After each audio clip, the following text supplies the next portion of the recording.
Subscribe করুন আমাদের নতুন অ্যানিমেশন চ্যানেল টুন বাংলাকে বিভিন্ন ধরনের অ্যানিমেশন গল্প দেখতে। চ্যানেলের link description box, I button এবং কমেন্ট বক্সে দেওয়া রইল। শুনতে থাকুন আমাদের আজকের গল্প। লেখক স্বস্তিক দাস ও লেখিকা প্রজ্ঞা চক্রবর্তীর কলমে। আজকের পরিবেশনা লিম্ব।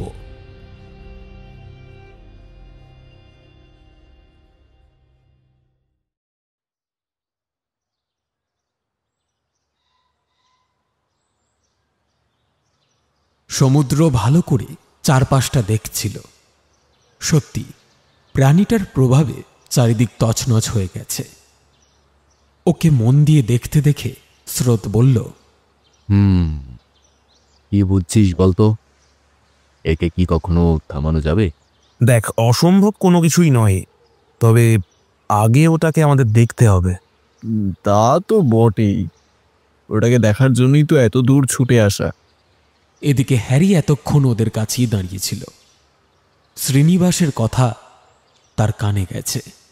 স্যার, ওই আশা ছেড়ে দিন। আমরা এত দূর থেকে এসেছি, ওকে নিজের চোখে দেখবো বলেই তো।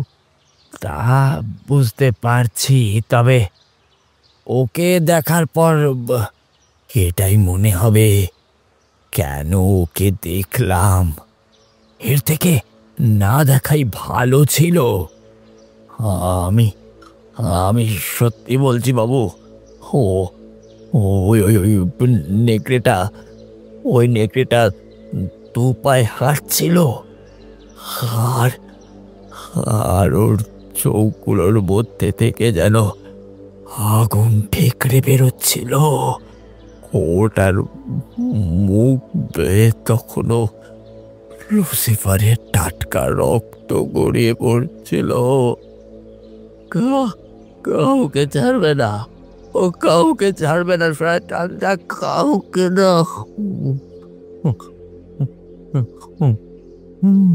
চিৎকার করতে করতে আচমকাই মেঝেতে লুটিয়ে পড়ে হ্যারি। আতঙ্ক ও উত্তেজনার বশে জ্ঞান হারিয়েছে বেচারি। জোনাথনও এ ঘটনায় বেশ ভয় পেয়ে গেছে রীতিমতো।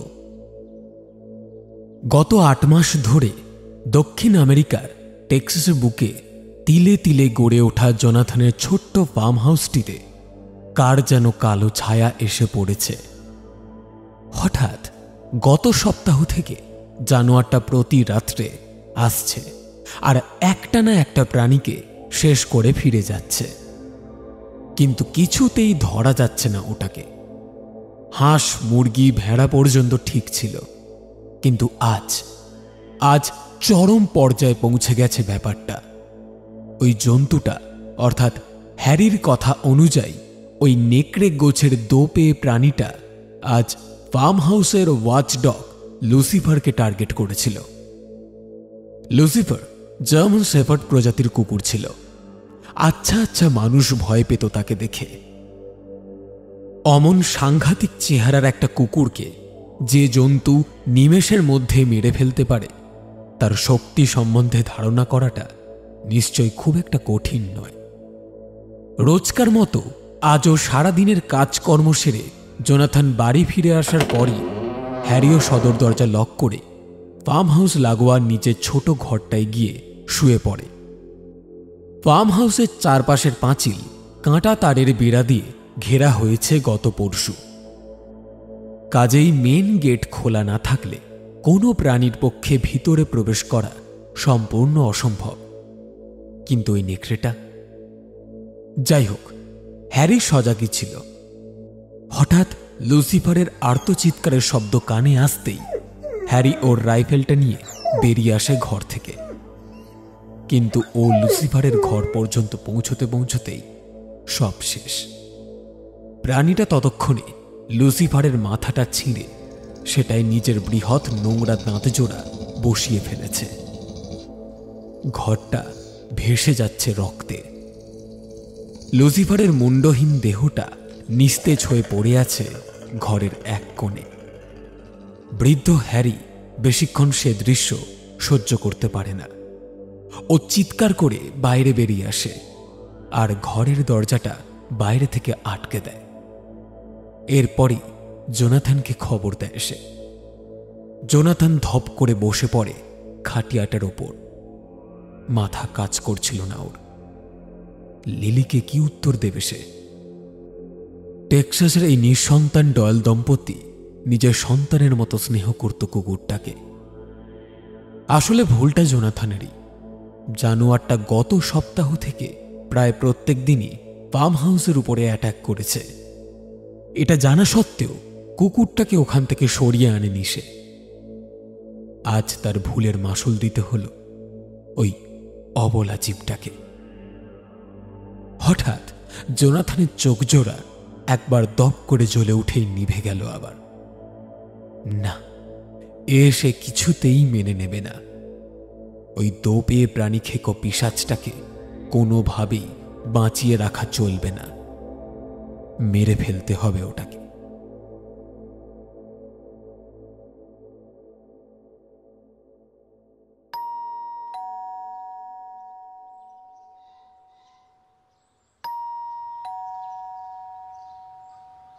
ডোরবেলের শব্দে ঘুমটা ভেঙে যায় স্রোতের। ঘড়ি দেখল সে। সবে সকাল 8:30। ছুটির দিন, এই অসময় কে এলো আবার? খানিক বিরক্তই হল স্রোত। একেই নির্বাণ রায় সিরিজের প্রথম উপন্যাসটা শেষ করবার জন্য গতকাল অনেক রাত অবধি জাগতে হয়েছে তাকে। ওর এক দূর সম্পর্কের জেঠতুতো দাদা শ্রীনিবাস সান্যালের পূজা বার্ষিকী খানার জন্যই মূলত এই সিরিজটা শুরু করেছে স্রোত। এবার তড়াক করে বিছানায় উঠে বসল ও। এই মরেছে। শ্রীনিবাসদা সকাল সকাল পাণ্ডুলিপি নিতে চলে এলো নাকি? কিন্তু সফট কপি বার করা হয়নি যে ওটার এখনো। তাড়াতাড়ি উঠে গিয়ে সদর দরজাটা খুলে দেয় স্রোত। তবে শ্রীনিবাস নয়। দরজার বাইরে একটা বড় রুকস্যাক কাঁধে নিয়ে হাসি হাসি মুখে দাঁড়িয়ে আছে স্রোতের বেস্ট ফ্রেন্ড। সেই হাই স্কুল লাইফে মুখার্জি দাদুদের বাগান থেকে বাতাবি চুরি করা থেকে শুরু করে দক্ষিণ আফ্রিকার পাগল লেপারের শিকার পর্যন্ত ওর সমস্ত অ্যাডভেঞ্চারের একমাত্র সঙ্গী সমুদ্র। কিরে, এখনো ঘুমাচ্ছিলি? হ্যাঁ হ্যাঁ, কিন্তু তুই এত বছর পর? সমুদ্র বুঝতে পারে হঠাৎ এমন একটা সারপ্রাইজ পাওয়ার পর মুহূর্তে সমস্ত ঘুমের রেশ কেটে গিয়েছে তার। কেমন চমকে দিলাম বল? উফ, কতদিন পর দেখা বলতো। তা প্রায় 2 বছর তো হবেই। আফ্রিকা থেকে কলকাতায় ফিরে আসবার পর আমাদের কাউকে কিছু না বলে কয়ে এয়ারপোর্ট থেকে হঠাৎ ট্যাক্সি ধরে সেই যে চলে গেলি। তারপর আবার পাক্কা 3 বছর পর আজ তোর সাথে দেখা হয়। কোথায় গিয়েছিলি বলতো তুই? আর কেনই বা গিয়েছিলি? আরে সব কথা কি এইভাবে বাইরে দাঁড়িয়ে বলতে হবে, না ভেতরেও আসতে বলবি? আরে আয় না, কে বারণ করেছে? দরজা ছেড়ে দেয় স্রোত। হাতের জিনিসগুলো টেবিলের উপর রেখে ধপাস করে সোফাটার উপর বসে পড়ে সমুদ্র। উফ ভাই, এই গরমে এত ভারী একটা বোচকা কাঁধে নিয়ে সিঁড়ি ভেঙে 7 তলায় উঠতে ফেটে গেছে আমার। এত উঁচুতে কেউ ফ্ল্যাট নেই। কেন? লিফটটা? ও হরি, বেমালুম ভুলে গেছি। কাল রাতেই বিগড়েছে লিফটটা। আজ টেকনিশিয়ানকে বলে দিচ্ছি তারা। আগে একটু জল দিয়ে তোকে, তারপর যা বলার বলবি।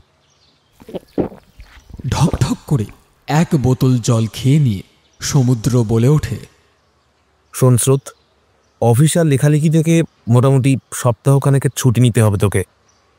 কেন কেন? টেক্সাস যাচ্ছি আমরা আজই, দুপুর 3টেয় ফ্লাইট। ব্যাগ গুছিয়ে নে ঝটপট। আরে কী সব উল্টোপাল্টা বকছিস? আমরা হঠাৎ টেক্সাস যেতে যাব কেন? কোন দুঃখে? জনাথনকে মনে আছে তোর? আফ্রিকা থেকে ফিরবার দিন প্লেনে আলাপ হলো। জোনাথন ডয়েল, যার টেক্সাসে একটা বড় ফার্ম হাউস আছে। হ্যাঁ হ্যাঁ, ওই। খুব মনে আছে। কেন, ওর কি কিছু হয়েছে নাকি? না, ওর কিছু হয়নি, তবে মেইলে যেমনটা লিখেছে গত কয়েক সপ্তাহ যাবৎ কোনো এক প্রাণী নাকি প্রতি রাতে ওর ফার্ম হাউসটার ওপর হামলা করে চলেছে। ওখানকার কেয়ারটেকার বৃদ্ধটি নিজের চোখে দেখেছে জন্তুটাকে। ওর বর্ণনা অনুযায়ী যা বুঝলাম, নিঃসন্দেহে ওটা একটা চুপা কাবড়া। হোয়াট? তুই জানিস তুই কি বলছিস? বছরের পর বছর ধরে রিসার্চ হয়ে আসছে ওই একটা প্রাণীর ওপর, আর তুই বলছিস জনাথনের ফার্ম হাউসের কেয়ারটেকার ওকে সচক্ষে দেখেছে? হুম, আমি বলছি না তো, জনাথন আর সেই বৃদ্ধটিই বলছে। আর তাছাড়া সিসিটিভি ক্যামেরায় বেশ কয়েকবার স্পষ্ট দেখা গেছে প্রাণীটাকে। জনাথন ফুটেজগুলো পাঠিয়েছে আমায়। দাঁড়া, দেখাচ্ছি তোকে আমি, দাঁড়া। এবার পিঠের ব্যাগটার ভেতর থেকে একটা ল্যাপটপ বার করে সমুদ্র বসে পড়ে। স্রোতে স্পষ্ট মনে আছে সেইবার আফ্রিকা যাওয়ার আগে সমুদ্র কিনেছিল ওটা, আর স্রোত কিনেছিল একটা বাইনোকিউলার। সেটা অবশ্য আফ্রিকাতেই হারিয়ে গিয়েছে। তো সে যাই হোক, খুব খুঁটিয়ে খুঁটিয়ে প্রতিটা ফুটেজ চেক করল স্রোত। না, সমুদ্রের ধারণা ভুল নয়, এটা সত্যি একটা চুপাকাবড়া। স্রোত ভ্রু কুঁচকে বলল, কিন্তু তুই ঠিক চাইছিসটা কি তমু? ওকে কি আমরা মেরে ফেলবো? কিছুতেই নয়। তবে দেখ স্রোত, জনাথন বলেছে ওর ওই ফার্ম হাউসটা ঠিক পিছনেই আছে একটা ছোট্ট সুন্দর গ্রাম, বহু মানুষের বাস সেখানে। আমি চাইছি না যে খিদের চোটে ওই চুপা কাবড়াটা এবার লোকালয়ে ঢুকে পড়ুক, একে একে প্রাণ নিতে শুরু করুক মানুষদের, আর শিকার হোক তাদের ক্ষোভের। প্রাণ বাঁচাবার তাগিদ যে দুপক্ষেরই বৎস, আর আশা করছি তুইও তা চাস না। না, একেবারেই না। সুতরাং আমাদের টেক্সাসে যাবার মূল উদ্দেশ্য চুপা কাবড়ার কবল থেকে জনাথনের ফার্ম হাউস ও তার অবলা জীবগুলিকে রক্ষা করা, ওকে গ্রামে যাওয়া থেকে আটকানো এবং শটান ওর বাসস্থানে ওকে ফেরত পাঠানো। আর হ্যাঁ, সবসময় মনে রাখবি, অকারণে কাউকে মারা কিন্তু আমাদের কাজ বা উদ্দেশ্য একেবারেই নয়। তবে হ্যাঁ, ও যদি হঠাৎ আমাদের উপর আক্রমণ করে বসে, তখন তাকে আহত করতে আমরা বাধ্য, কিন্তু আমরা সবসময় চেষ্টা করব যাতে ওকে মরতে না হয়। বোঝাতে পেরেছি? বাধ্য বালকের মতন ঘাড় নাড়ে স্রোত। এখানে এই দুই যুবকের সম্বন্ধে কিছু কথা বলে রাখা আবশ্যক, যেহেতু এরাই আমাদের এই কাহিনীর নায়ক। স্রোতের পুরো নাম স্রোত সান্যাল। বর্তমানে সল্টলেকের একটি বেসরকারি বাংলা মিডিয়াম স্কুলে ভূগোল পড়ায় সে। এবং আগেও বলেছি, তার পাশাপাশি শখের বসে একটু আধটু লেখালেখিও করে থাকে সে। আর সমু ওরফে সমুদ্রকে সবাই সমুদ্র সেন নামেই চেনে। ঘর বাড়ি কাজকর্ম কোনো কিছুরই কোনো ঠিক নেই তার। ধীরে ধীরে কেমন যেন ভব ঘুরে গোছের হয়ে যাচ্ছে ছেলেটা আজকাল।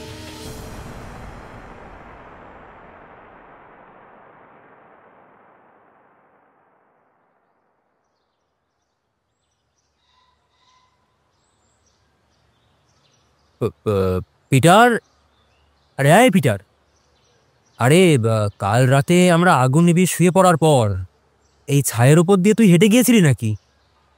বন্ধুর সঙ্গে ব্যাডমিন্টন খেলায় ব্যস্ত বছর দশেকের কিশোরটির উদ্দেশ্যে প্রশ্নটা ছুঁড়ে দিল ওর দাদা বেন।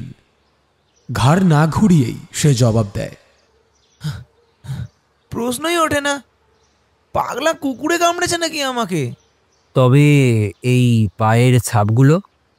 না না না না না, এত বড় পায়ের ছাপ কোনো মানুষের? না না, এটা কিছুতেই হতে পারে না। নিঃসন্দেহে আমি নিশ্চিত এটাই সেই লিম্বো। হ্যাঁ, মিস্টার ডয়েলের ফার্ম হাউসটা ধ্বংস করে দেওয়ার পর শয়তানটা এবার আমাদের গ্রামে হানা দিয়েছে। আমার তো মনে হয় সবাইকে সত্য জানিয়ে দেওয়া উচিত ব্যাপারটা। আজই ভবলীলা সাঙ্গ করে ফেলতে হবে ওটার। বেলা কিছু বাড়তেই জানা গেল জেনিদের গোয়াল থেকে দুটি সদ্যজাত ছাগল বেপাত্তা এবং তাদের মায়ের ছিন্ন ভিন্ন মৃতদেহটির সন্ধান মিলেছে গোয়ালের পিছনে। মুন্ডুনি প্রায় বাঁকা শিংগুলো দেহ থেকে অদূরে পড়ে আছে শুধু।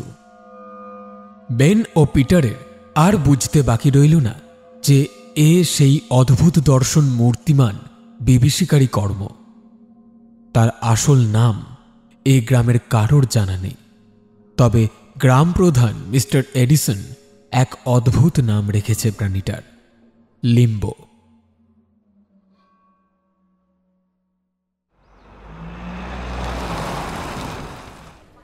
স্রোতদের ট্যাক্সিটা যখন দমদম এয়ারপোর্টের সামনে এসে পৌঁছল, সমুদ্রর হাতঘড়িতে সময় তখন দুপুর 2টো। ফ্লাইট ছাড়ার বেশ দেরি আছে এখনও। পথে সমুদ্র স্রোতকে জানিয়েছে তাদের এবারের অভিযানে নাকি তাদের সঙ্গী হতে চলেছে আরও এক বিশেষ ব্যক্তি, এবং স্রোত নাকি তাকে খুব ভালো মতন চেনে। কিন্তু কে হতে পারে সেই ব্যক্তি? তোর কোনো বন্ধু বান্ধবী নাকি? আন্দাজে ঢিল ছোঁড়ে স্রোত। হলো না, আর একটু ভাব। তাহলে নিশ্চয়ই প্রফেসর গুপ্ত, তাই তো? আরে দূর, নিকুচি করেছে তোর প্রফেসর গুপ্তর। ভাবো বৎস, ভাবো, ভাবা প্র্যাকটিস করো। না, অনেক ভাবাভাবির পরও ধরতে না পেরে শেষমেশ হাল ছেড়ে দেয় সে। কিছুক্ষণ তো আর সময় মাত্র, সাক্ষাৎ হবার পরেই জানা যাবে না হয় কে সেই ব্যক্তি। যথাসময়ই দমদম বিমানবন্দর থেকে যাত্রা শুরু করল স্রোতদের ফ্লাইটটা। সমুদ্রের সেই বিশেষ ব্যক্তিটির সঙ্গেও ইতিমধ্যেই দেখা হয়ে গিয়েছে স্রোতের। আর মজার ব্যাপার এই যে লোকটা সত্যি সত্যি ওর খুব চেনা। ইনি হলেন ওর সেই দূর সম্পর্কের সম্পাদক দাদা শ্রীনিবাস সান্যাল।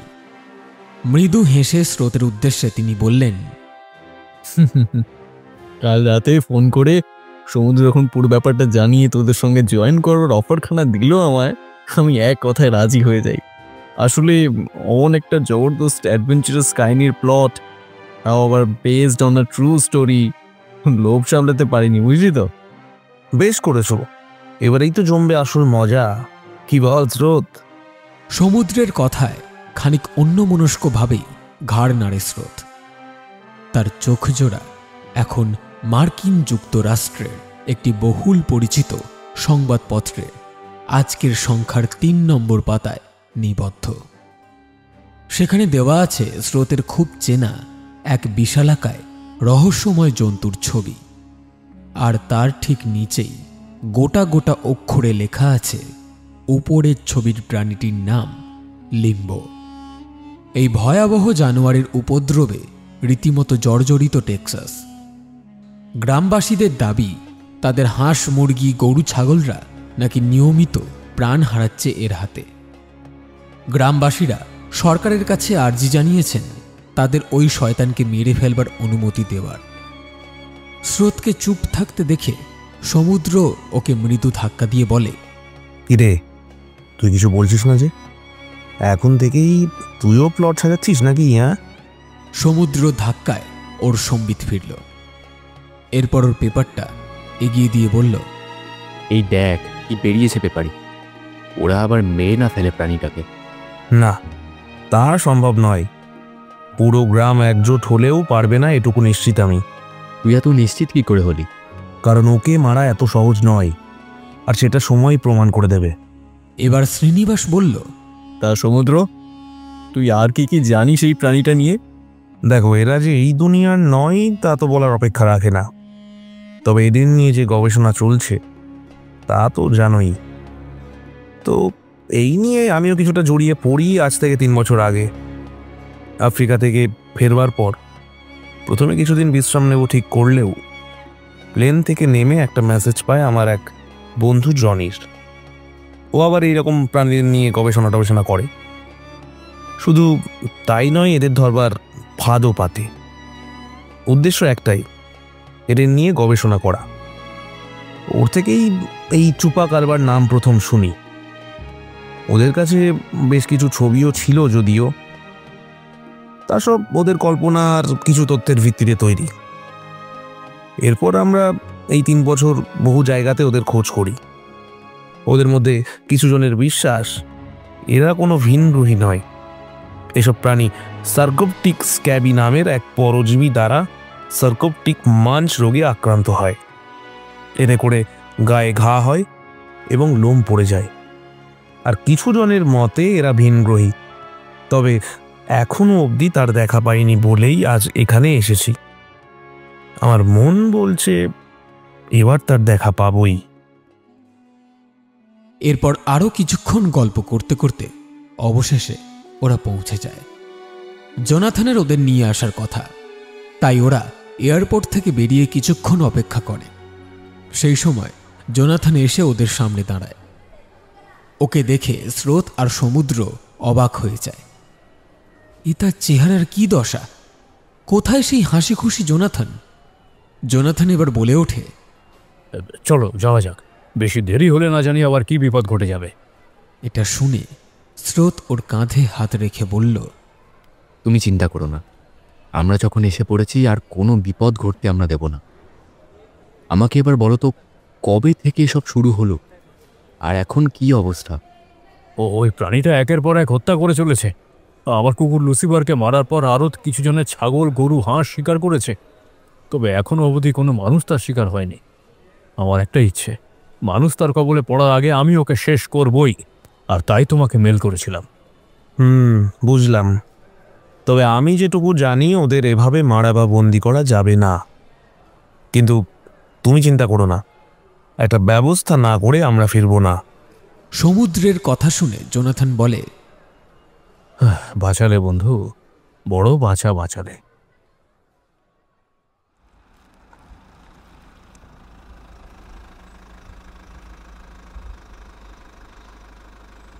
অবশেষে ওরা জোনাথনের ফার্ম হাউসে পৌঁছল। সমুদ্র ভালো করে চারপাশটা দেখছিল। সত্যি প্রাণীটার প্রভাব চারিদিক তছনছ করে দিয়েছে। ওকে মন দিয়ে দেখতে দেখে স্রোত বলল, কি বুঝছিস বলতো? একে কি থামানো যাবে? দেখ, অসম্ভব কোনো কিছুই নয়, তবে আগে তাকে চোখের সামনে দেখতে হবে। তা তো বটেই, ওটাকে দেখার জন্যই তো এত দূর ছুটে আসা। এদিকে হ্যারি এতক্ষণ ওদের কাছেই দাঁড়িয়েছিল। শ্রীনিবাসের কথা শুনে বলল, স্যার, ওই আশা ছেড়ে দিন। আমরা এত দূর থেকে এসেছি ওকে নিজের চোখে দেখব বলেই তো। আমি তা বুঝতে পারছি, তবে ওকে দেখার পর এটাই মনে হবে, কেন ওকে দেখলাম। এর থেকে না দেখাই হয়তো ভালো ছিল। কিন্তু ওর মুখোমুখি না হলে ওকে যে আটকানো যাবে না। যাই হোক, এখন এসব কথা থাক। তার দেখা তো আর রাতের আগে পাবো না। এরপর ওরা ভেতরে যায়। জোনাথন আর হ্যারির কাছ থেকে আরও কিছু তথ্য ওরা সংগ্রহ করে নেয়। সমুদ্র মনে মনে ঠিক করে নিয়েছে ওরা কিভাবে ধরবে। তারপর জনিকে একটা মেইলও করে দিয়েছে। এখন শুধু সময়ের অপেক্ষা। ধীরে ধীরে দিনের আলো পড়ে যায়। জোনাথন ওদের নিয়ে একটু দূরে থাকা একটা ওয়াচ টাওয়ারে যায়। আজ হ্যারি ওদের সাথে আসেনি। সমুদ্র, স্রোত, শ্রীনিবাস আর জোনাথন অপেক্ষায় প্রহর গুনছে। সবার সাথেই বাইনোকিউলার আছে। মাঝে মাঝে ওটা চোখে দিয়ে দেখে নিচ্ছে চারপাশটা। শ্রীনিবাস বলল, তা কোথায় তোমাদের লিম্ব?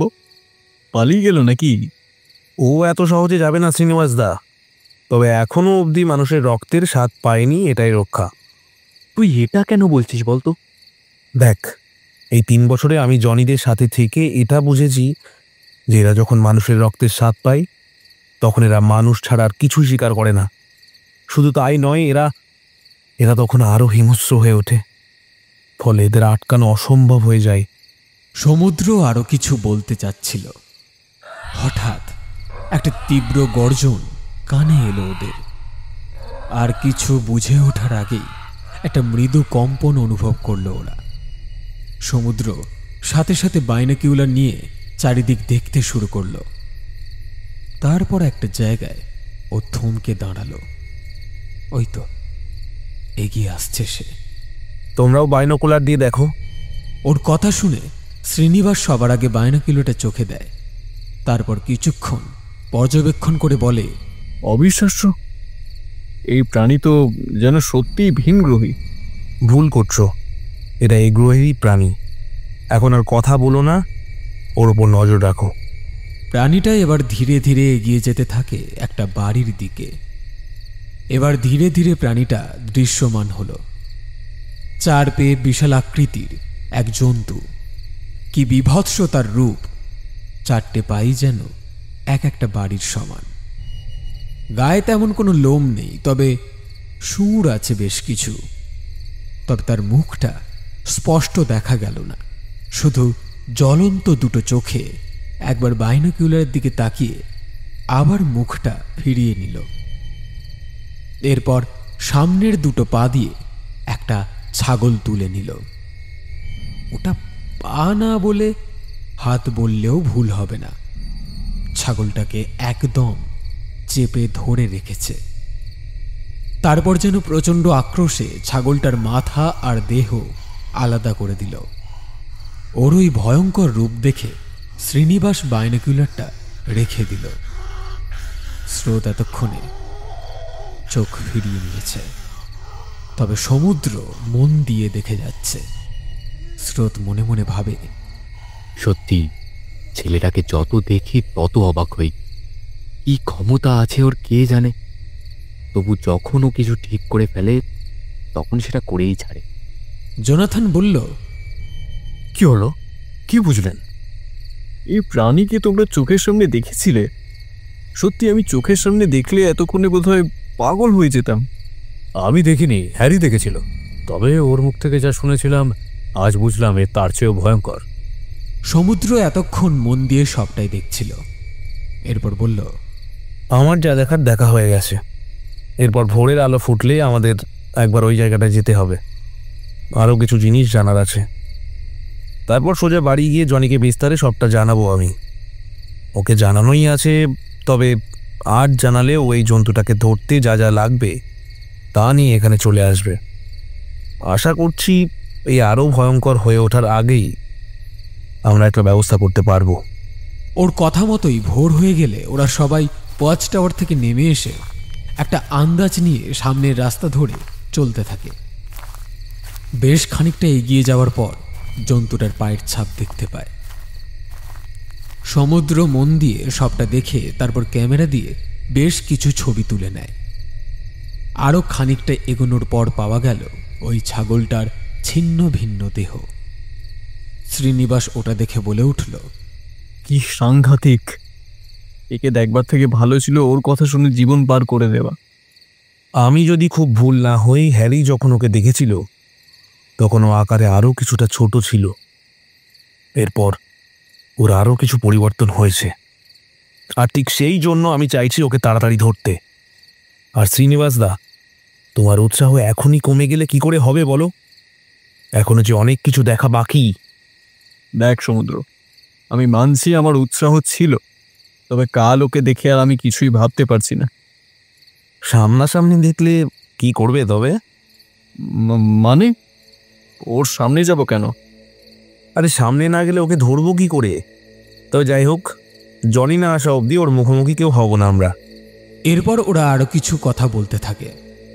সমুদ্র যতটা পেরেছে ছবি তুলে নিয়েছে, তাই ওরা বাড়ির পথ ধরছিল। তখন কিছু মানুষের কথা শুনতে পেয়ে ওরা দাঁড়িয়ে যায়। একজন জোনাথনকে দেখে এগিয়ে আসে। এইভাবে আর কতদিন চলবে বলো তো? প্রথমে তোমার ফার্ম হাউস, এরপর পিটারের, আর এখন আমার। সরকার যে কিছুই পদক্ষেপ নিচ্ছে না। আরে আবারও আর যে জানাবো আমরা, আর এবার কিছু উত্তর না পেলে নিজেরাই যা করার করবো ক্ষণে। জোনাথন কিছু বলতেই যাচ্ছিল, সমুদ্র বলে ওঠে, তার আর দরকার হবে না। আমরা তিনজন সরকারের পক্ষ থেকে এসেছি।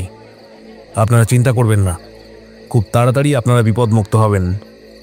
ওর কথা শুনে জোনাথন অবাক হলেও কিছু বলে না। এরপর ওরা সবাই জোনাথনের ফার্ম হাউসে ফিরে আসে। সমুদ্র হ্যারির থেকে শুনে ওর দেখা জন্তুটার একটা স্কেচ তৈরি করে।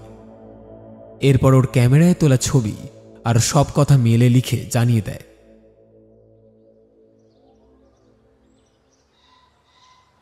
ওর এসব করতে করতে বেশ বেলা হয়ে যায়। বাকিরা সবাই বাইরে বসে গল্প করছিল। হ্যারি ব্রেকফাস্ট তৈরি করে তারপর গিয়ে সমুদ্রকে ডেকে আনে। ওর আসার সাথে সাথে জোনাথন বলে, তুমি এত বড় ঝুঁকি না নিলেও পারতে বন্ধু। তোমার কোনো ক্ষতি হয়ে গেলে যে আমি নিজেকে কখনো ক্ষমা করতে পারবো না। তোমার সাথে যেবার আলাপ হয়, আমি প্লেন থেকে নেমে সেবারই আবার চলে যাই আমার বন্ধু জনির কাছে। এই 3 বছর ধরে আমরা এই জন্তুটাকে নিয়ে গবেষণা করে চলেছি। এখানেও এসেছিলাম বছর দেড়েক আগে, তবে এসে দেখি খবরটা ভুল। এইভাবে আরও বহু জায়গাতে গেছি আমরা। যাই হোক, তুমি চিন্তা করো না। তোমার লুসিফারের বদলা যেমন তুমি চাও, তেমন আমরা চাই এই প্রাণীকে বশে আনতে। যাই হোক, জনি 2-1 দিনের মধ্যেই চলে আসবে। ও সব প্রস্তুতি করেই রেখেছিল। দেখতে দেখতে 2 দিন পার হয়ে গেছে। এর মাঝে ওই প্রাণীটা আরও 2টো ফার্ম হাউসে আক্রমণ চালিয়েছে। সমুদ্র সবাইকে ওদের টিম আসার কথা বলে শান্ত করে রেখেছে। অবশেষে জনি আর তার সাথে অ্যালফ্রেড দুজনে এসে হাজির হয়। আলাপ করিয়ে দিই, ও আলফ্রেড ডয়েল, একজন নামকরা বৈজ্ঞানিক। এইসব প্রাণী যাদের আমরা ভিনগ্রহী মনে করলেও তাদের এই পৃথিবীতে যে অস্তিত্ব আছে তা নিয়েই ওরা কাজ করে চলেছে। আমিও ওদের সাথেই কাজ করি। শুধু তাই নয়, এদের কিভাবে বন্দি করা যায় তাও এদের জানা আছে। আর আলফ্রেড, ও হলো সমুদ্র। সমুদ্র ওর সাথে হাত মেলায়। এরপর একে একে জোনাথন, স্রোত, শ্রীনিবাস আর হ্যারির সাথে ওদের পরিচয় করিয়ে দেয়। সমুদ্র, আমার তোমার সাথে কিছু কথা আছে, যা বুঝতে পারছি আর বেশি দেরি করা যাবে না। আমি আজ থেকেই কাজে লেগে পড়ব। তোমার সাহায্য আমার লাগবে। তুমি রাজি তো? একদম। বলো, কি জানতে চাও? তুমি তো বললে ওর গতিবিধি লক্ষ্য করেছো। আচ্ছা, তোমার কি মনে হয় ওকে ধরার সবচেয়ে ভালো জায়গা কোনটা হবে? কোন জায়গাটায় ফাঁদ পাতলে ও ধরা পড়বেই? ওই জঙ্গলের দিকটায়। কারণ কাল আমরা যখন ওয়াচ টাওয়ার থেকে দেখছিলাম, তখন আমার মনে হলো যে ওই দিক দিয়েই এসেছে। তো আমরা ওখানে একবার ফাঁদ পেতে চেষ্টা করে দেখতেই পারি। বেশ, তবে ওই জায়গাটা আমাকে দেখিয়ে দাও। একবার ভালো করে সবটা দেখে নেওয়া দরকার। এবার ওদের সবাইয়ের গন্তব্য শুরু হলো ওই জায়গাটার উদ্দেশ্যে। অ্যালফ্রেড কিছুক্ষণ জায়গাটা ভালো করে দেখে নিল। তার কিছুটা আগে এবং পরেও হেঁটে ভালো করে পরীক্ষা করল। তারপর বেশ কিছু মাপঝোপের পর সাথে আনা ব্যাগ থেকে বেশ কিছু জিনিস বের করতে লাগল। সেগুলোকে ঠিকমতো সেট করল। এটা দেখে সমুদ্র বলল, তুমি ঠিক কি করছো বলো তো? আর তোমার ফাঁদটাই বা কি? এই যে এই লোহার রডটা দেখছো, এটা মূলত ওদের গায়ে বিধিয়ে দেওয়া হবে। এবার তোমার বর্ণনা অনুযায়ী বা আমার জ্ঞান মতে ও যতটা বিশাল আকার, এটা হাতে নিয়ে বিঁধিয়ে দেওয়া আমাদের পক্ষে অসম্ভব। তাই আমাদের এমন কিছু করতে হবে যাতে এটা আমাদের ছুটতে হবে না, আবার ওর গায়ে বিঁধেও যাবে। আর একটা বিঁধে গেলে ও কিছুক্ষণের জন্য জখম হবে, আর ঠিক সেই সময় আমাদের ওর সামনে এসে এই যে এই ওষুধটা দেখছো, এটা পুশ করে দিতে হবে। এটা পুশ করলে ও আকারে বেশ কিছুটা ছোট হয়ে যাবে এবং সাথে সাথে ওর শক্তিও পুরোপুরি হ্রাস পাবে। ফলে আমাদের ওকে এখান থেকে নিয়ে যাওয়া একেবারে সোজা হয়ে যাবে। প্ল্যানটা ভালোই, আর কাজ হবে আমি নিশ্চিত। এই শিকলে পা পড়লেই এটা ওপর থেকে নেমে এসে ওকে জখম করবে। তবে এবার একটা টোপ দরকার, যাতে ও এই জায়গাতেই আসে আর কিছুক্ষণ স্থির থাকে। আমি না হয় একটা ছাগলের ব্যবস্থা করে দেবো। আশা করি সেটা টোপ হিসেবে মন্দ হবে না। ব্যাস, তাহলে তো সমস্যা মিটেই গেল। এবার শুধু ওর আসার পালা। জোনাথনের জোগাড় করে আনা ছাগলটাকে টোপ হিসেবে রেখে ওরা সবাই ফিরে গেল। আজ রাতেও ওয়াচ টাওয়ারে থাকতে হবে, তাই কিছুটা বিশ্রাম দরকার। রাতের বেলা ওরা সবাই আবার ওয়াচ টাওয়ারে চলে আসে। শ্রীনিবাস প্রথমে আসতে চায়নি, তবে কি হয় তা দেখার সুযোগ ছাড়তেও ইচ্ছা করছিল না, তাই অবশেষে এসেছে। আজ ওরা একটা অন্য ওয়াচ টাওয়ারে আছে, কারণ এটা ওই ফাঁদটার কাছাকাছি। অ্যালফ্রেড ইঞ্জেকশন নিয়ে একদম রেডি হয়ে আছে। আগের দিনের মতোই হালকা একটা কম্পন জানান দিল যে লিম্বো চলে এসেছে। অ্যালফ্রেড তাই ওয়াচ টাওয়ার থেকে নামার প্রস্তুতি শুরু করল, কিন্তু আচমকাই ওদের সব পরিকল্পনা ভেস্তে দিয়ে জন্তুটা ছাগলটা তুলে নিয়ে ওখান থেকে সরে গেল।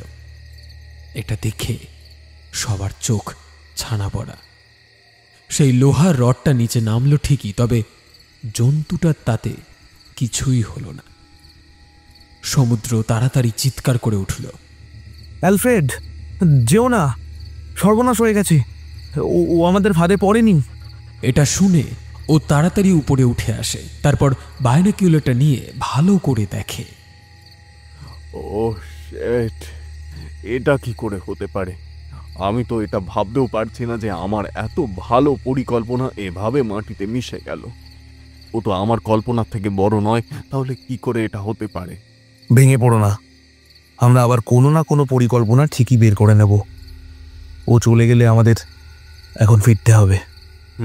ঠিক ঠিক ঠিক বলেছ, আমি হাল ছাড়বো না। আর আমরা তো সবাই আছি তোমার সাথে। আচ্ছা, একটা কথা বলো তো, তোমার ওকে নিয়ে কি ধারণা? আমার মতে সার্কোপটিক স্ক্যাবি নামের এক পরজীবী দ্বারা আক্রান্ত। তুমি ভুল কিছু বলনি, তবে এটা কোনো পরজীবীর জন্য হতে পারে, আবার হতে পারে কারোর গবেষণার ফল। মানে তুমি ঠিক কি সন্দেহ করছো বলো তো? সেটা আমি এখন বলবো না, তবে ও রক্ত খায়, আর এতে ওর আকার, আকৃতি, শক্তি সবটাই বৃদ্ধি পায়। হ্যাঁ, এই জন্যই আমার মনে হচ্ছিল ও আরো বড় হয়ে গেছে আকারে। এবার তাহলে কি হবে? ওকে যে করে হোক আহত করে ওই ইঞ্জেকশন দিতেই হবে। এরপর ওরা অনেকক্ষণ ধরে ব্যাপারটা নিয়ে ভাবতে থাকে। কোনো পরিকল্পনাই যেন ওদের ঠিক লাগছে না। আর ভালো লাগে না। যা হবে একটু আশার আলো দেখতে পেয়েছিলাম, এখন তো মনে হচ্ছে একটা অন্ধকার গর্তে পড়ে আছি, যার থেকে বেরোবার কোনো পথ নেই। কি বললে? আবার বলো। স্রোত একটু হকচকিয়ে যায়, বলে, কই কিছু না তো। না, এক্ষুনি কি বললে বলো? বললাম যে আমরা যেন গর্তে পড়ে আছি। গর্ত? ওকে গর্তেই ফেলতে হবে। ওর জন্য কত বড় গর্ত লাগবে জানো? সমুদ্র, আর তো কোনো উপায় নেই। জনাথন, ব্যবস্থা করো, একবার চেষ্টা করতেই হবে। ওর কথা মতো জোনাথন সবার সাথে কথা বলে গর্ত খোঁড়ার ব্যবস্থা করল। সারাদিন ধরে চলল সেই কাজ। আবার রাতের অপেক্ষা। তবে আজকে কেবল ওরা নয়, ওদের সাথে বাকি যারা ছিল তারাও ব্যাপারটা চোখের সামনে দেখতে যায়। ধীরে ধীরে রাত হল।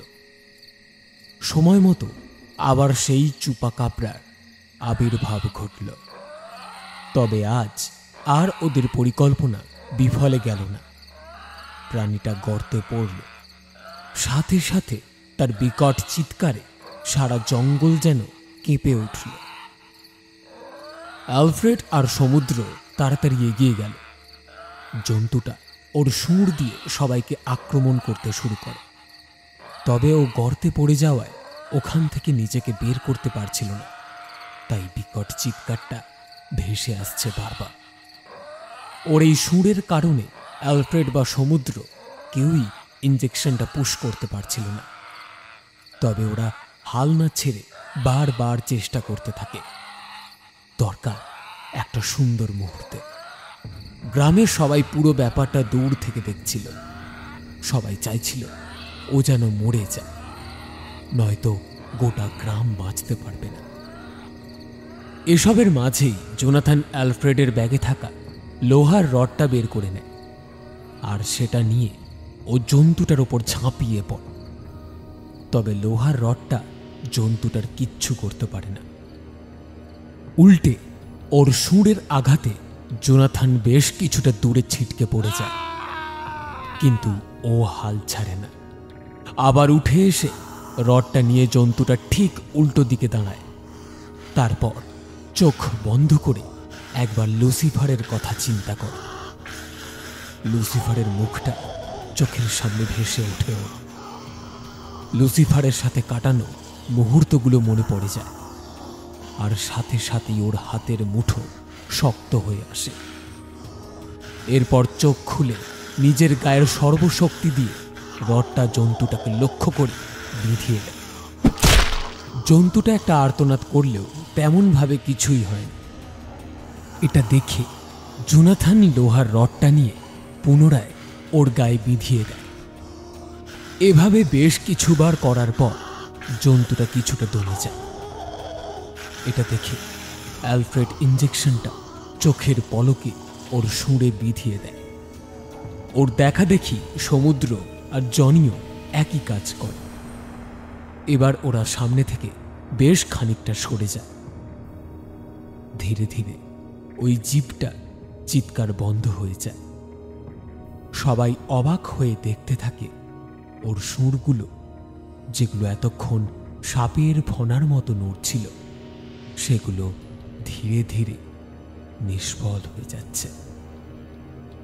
শুধু তাই নয়, সেগুলো অবলুপ্ত হতে শুরু করছে। আর অ্যালফ্রেডের কথা মতোই চোখের সামনে জন্তুটা ধীরে ধীরে বেশ কিছুটা ছোট হয়ে যায়। ওখানে থাকা সব লোকেরা এটা দেখে বেশ খুশি হয় আর বলতে থাকে, অবশেষে শয়তানের বিনাশ হয়েছে, আর কোনো বিপদ নেই। তবে ওরা ভাবতেও পারেনি যে জন্তুটা এখনো শেষ হয়ে যায়নি।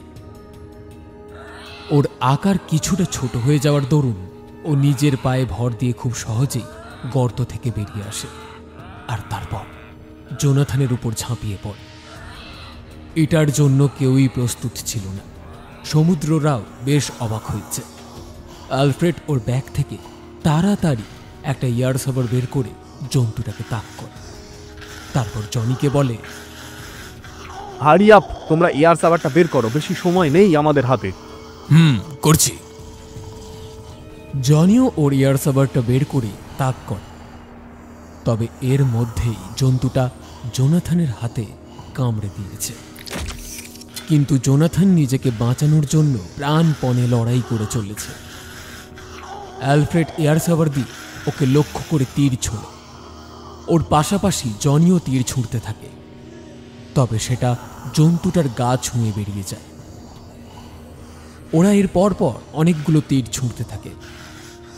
তার মধ্যে বেশ কিছু তীর জন্তুটার গায়ে লাগে, আর জন্তুটা ধীরে ধীরে শান্ত হয়ে মাটিতে পড়ে যায়। তবে এবারে সবাই ওইটার দিকে তাকিয়ে দেখতে থাকে ওটা আর কিছু করে কিনা। শ্রীনিবাস স্রোতের সাথে কিছুটা দূরেই দাঁড়িয়েছিল। স্রোত সামনে আসতে চাইলেও শ্রীনিবাস ভয় পাচ্ছে দেখে আর ও এগিয়ে আসেনি। জন্তুটা ঘায়েল হবার পর অ্যালফ্রেড জোনাথনের কাছে যায়। তারপর ওকে জিজ্ঞেস করে, জনাথন, তুমি ঠিক আছো তো? হ্যাঁ, আমি ঠিক আছি। তোমরাও তো চিন্তা করো না, বরং ওই জন্তুটার কি করা যায় সেটাই দেখো। আমার আর কিছু করার নেই, যা করার ছিল করা হয়ে গেছে। এবার আমাদের ল্যাবরেটরিতে একে নিয়ে যেতে হবে। সেখানে গেলেই বাকি জিনিসটা জানা যাবে।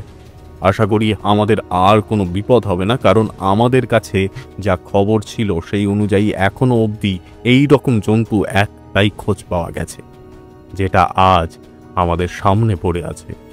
আশা করি এরকম আর একটা জন্তু আমাদের ভবিষ্যতে দেখতে হবে না।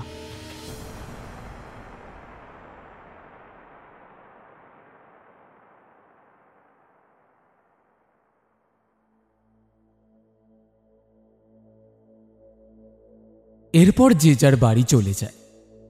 হ্যারি জোনাথনকে নিয়ে বাড়ির দিকে পা বাড়ায়, আর ওরা চারজন ওটাকে তুলে নিয়ে আস্তে আস্তে বাড়ির পথ ধরে। সকালবেলা একটা হেলিকপ্টার এসে ওই জন্তুটাকে নিয়ে যায়। সমুদ্র বলে, এরপর ওটা নিয়ে কি করবে?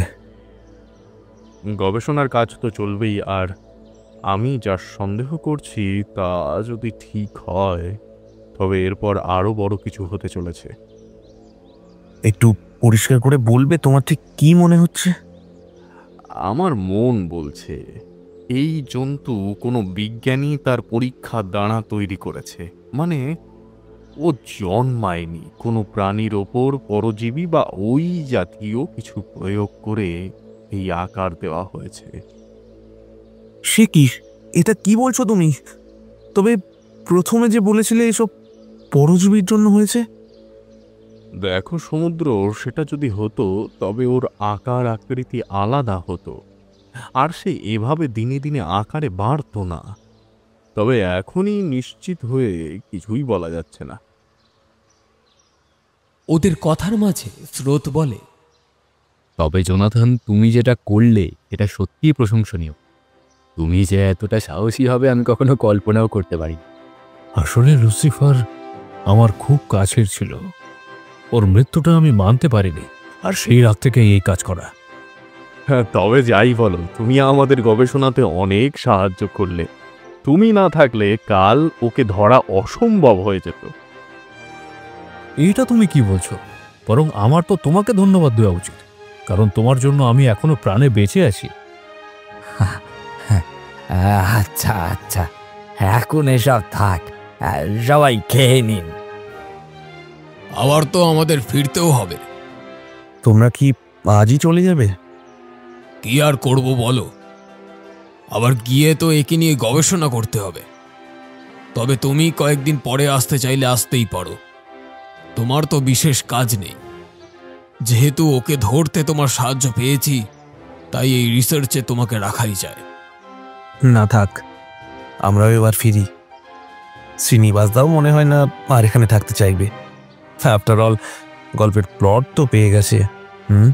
কি ঠিক বললাম তো? এই যে বলিউড সিনেমা গো, ভিডিও করে ছেড়ে দিলেই হিট হয়ে যেত। এইভাবে হাসি মজা করে আরো কিছুটা সময় কেটে যায়। তারপর সবাই একসাথে ফিরে আসে। এরপর কেটে গেছে বেশ কিছু মাস। একদিন জনি সমুদ্রকে একটা মেল করে, যাতে লেখা ছিল, সমুদ্র, আমি ভেবেছিলাম গবেষণা চলাকালীন তুমি একবার হলেও এখানে আসবে। তবে তুমি যখন এলে না, তখন আর কিছু করার নেই। তবে আমাদের গবেষণা প্রাথমিকভাবে শেষ হয়েছে। আমরা যেটা সন্দেহ করেছিলাম সেটাই ঠিক। বেশ কিছু পরজীবী উদ্ভিদের মধ্যে বিক্রিয়া ঘটিয়ে সেটা কোনো একটা প্রাণীর ওপর পরীক্ষা করা হয়, আর তার থেকেই এই প্রাণীর উৎপত্তি। তবে আমাদের বিশ্বাস, হয়তো খুব শীঘ্রই এরকম আরো কিছু লিম্ব তৈরি হবে, যা এর থেকেও আরো বেশি ভয়ঙ্কর হবে। জানি না তাকে আমরা বশে আনতে পারবো কিনা, কারণ এই প্রাণীটি কেবল রক্ত খেত। তবে সে যে কি হবে তা বলা মুশকিল। আর এই গবেষণা কোথায় বসে চালানো হচ্ছে তাও সঠিক জানা নেই। ফলে কিভাবে যে আটকানো তাও জানি না। তবে প্রাথমিকভাবে কিছু ব্যবস্থা করে রাখছি। জনি। মেলটা পেয়ে সমুদ্র ব্যাপারটা শ্রীনিবাস আর স্রোতকে জানায়। স্রোত বলে, তাহলে এখন কি করবি? আমি কিছুই করব না। করবি তুই। মানে আমি কি করব এখানে? কেন? আরো একটা গল্পের প্লটের জন্য তৈরি হয়ে থাকবি।